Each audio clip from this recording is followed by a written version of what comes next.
I am that older woman who suddenly became invisible at a certain age, where you are no longer looked at. At first, it's a little upsetting and strange, and then you think, actually, it's very liberating. It's very freeing because nobody's watching me anymore. I can say what I like and get away with it. I think I feel envious of this invisibility you talk about, because I feel so observed all the time. And I think it would be really nice to feel a bit less observed. It was quite interesting. I heard something on a podcast recently about witches in the past, and how so many witches were postmenopausal, no longer childbearing. They were the women that were treated with suspicion because they were sort of no longer under the thumb. With witches in the age as well, it's the whole implication there is that they have experience and they have knowledge, which was threatening. Yeah. And I like this view of sort of empowerment and support from feminism as well, to break free of that cycle of, I guess, these imposed expectations, because we grow up constantly being told like what is beautiful and what's not, and you grow up with, I mean, especially nowadays with like filters and so on, you get shown what the ideal is, and it's always not what you are. And I like this idea of, you know, growing up and you get support from the women around you to show that, you know, it's fine to be kind of who you are, whoever that may be. I know in my life, some of the most important people to me has been like my grandma and my mum. And my mum was an older mum. She was 47 when she had me. And so she was always older, and with that came so much knowledge, I think. So she was always like, this is your vessel. Like, look at your hands, not at what they look like, but what they can do, like what they're capable of.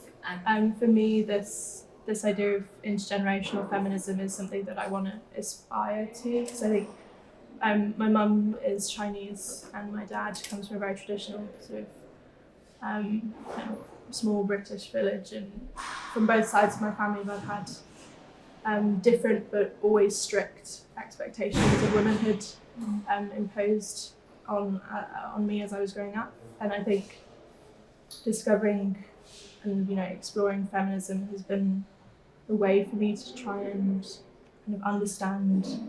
I think feminism is very much at the moment something you have to learn from other people, and I hope that in the future it's not something you have to like have a whole conversation about. I hope that women are just raised knowing their strength. Yeah, it's weird. There's like a moment of sort of like, oh, by the way, you know, when you're, I was thinking about this on the way here. Like, it's about value as well, and you talk about strength. Women are very strong though, you know. I mean, we know this. The children, the whole thingy with the period pains and all that kind of vibe, the physical pain. But my family, my mum is Japanese and my father's English, and my English grandmother was very much a feminist, and she was always, to me, she would always say education, education, education, education. And my mum, by virtue of leaving her community and marrying my father, that was a bit of a feminist act for which she had to give up quite a lot to do that. She probably didn't even realise that was the case until I pointed out. The whole concept of women being strong has always centered around how much pain they can withstand, whether it be emotional or like in terms of reproductive. Very socially condoned strength, which includes a fraction of women everywhere. Yeah, I grew up in a very conservative household, so the women who raised me were not feminists and presented me with very, like, oftentimes some very negative pictures of what it looked like to be a woman in society as well. So you talk about that misogyny, obviously that can also come from the women who have raised us, unfortunately. I was born and raised in South Korea, and even though I was kind of surrounded by very encouraged women, including my mom, the impact of mass media growing up was still a huge impact on my how I internalized those kind of external standard of beauty.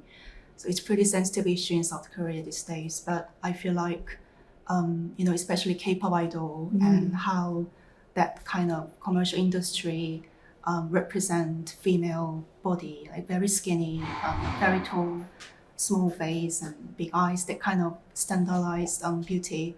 So it's just a constant battle with yourself, and just by singing them and just learning that's not right, but what's right and what's wrong, that kind of constant battle is what's going on. And this thing about social media is that, there are some body types and appearances that just aren't shown at all, or they're very rarely shown. And then, you look at them online, and even when they are shown, you see in the comments a sort of barrage of just hateful comments, and it just creates this environment which feels so unsafe to be someone who doesn't fit into this practically impossible ideal. Yeah, and you're drenched with it, aren't you?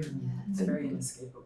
It like follows you everywhere. It's literally in your pocket, on your bedside table. Like, that's the first image you see when you wake up, and the last image you see And it's when not you go even to celebrities, like you said, it would be film and advertising, and then that would be celebrities upholding that. And ideal. those are sort of unreachable. Yeah, but Yeah. it's like it's people like photoshopping themselves, or curating their life in a way that if you only saw them in real life, it wouldn't be curated in that way. It's like the highlight reel, isn't it? Yeah. That's what they call it. It's the highlight reel. So it's like all your best bits, Yeah. and you get recommended to they put like a little collage together of all your best bits, and it's like, actually, the beginning of this year wasn't that good for me, but they made it look great. I think like as a lesbian woman, it also really, I felt like that worldview, wanting to cater to the male gaze, was like also robbed me some years of my life. Like I didn't realize my sexuality until I was like in my few years ago, my mid-20s, and in the almost 10 years before that, I was really trying to appeal to a whole demographic of people that I actually wasn't that interested in. And it's like, I feel a bit sad about that sometimes. Like, I lost out on time. I lost out on relationships that I could have had that I didn't because of that. I wanted to go back to you guys' point about beauty standards in other countries, because I think being Black, the body standard that I'm upheld to is actually very different than what is the standard in the UK. I'm sort of expected to have kind of boobs and a bum, and I don't have either of those. I'm very much built like two straight lines. So that's something that I've kind of been thinking about a lot lately, and just kind of reconciling that actually to a lot of the Black community, I don't fit the ideal beauty standard. I think for me, I'm just kind of bouncing off everything we've been saying. There's this on one hand, body positivity is wonderful, and loving your body is wonderful, and you should love your hair the way that it is, and you should, if you want to, do the forehead scrunches and get the wrinkles. And then likewise, it's also about not shaming you if you do want to change your body, and if there's things that you don't like, and if you do want to leave your natural hair in the way that it is, and that's also okay. So body neutrality for me, it's about both loving the way that you are and also being okay with, not. I think for me as well, it's also just the body positivity, I think, felt misguided for quite a lot of people, in terms of it was you can be happy with your body, but you have to be beautiful, even if it's what you strive for has to be beautiful. Therefore, if you're comfortable with your body, you have to feel like you are beautiful. And it's just why is beauty what women have to strive towards? Because it's the whole idea that your body is your body, it gets you around, like what you were saying about it, being your vessel. It's one of my most vivid memories as a child is loving running on the beach, and that lovely feeling of your body doing what you want it to do. That's before you develop all these sort of inhibitions about your body, and you have that, and it would be so nice to recover that. So for me, that presumably is what body neutrality is. Personally, I think my body is not important. It's literally the least interesting thing about me.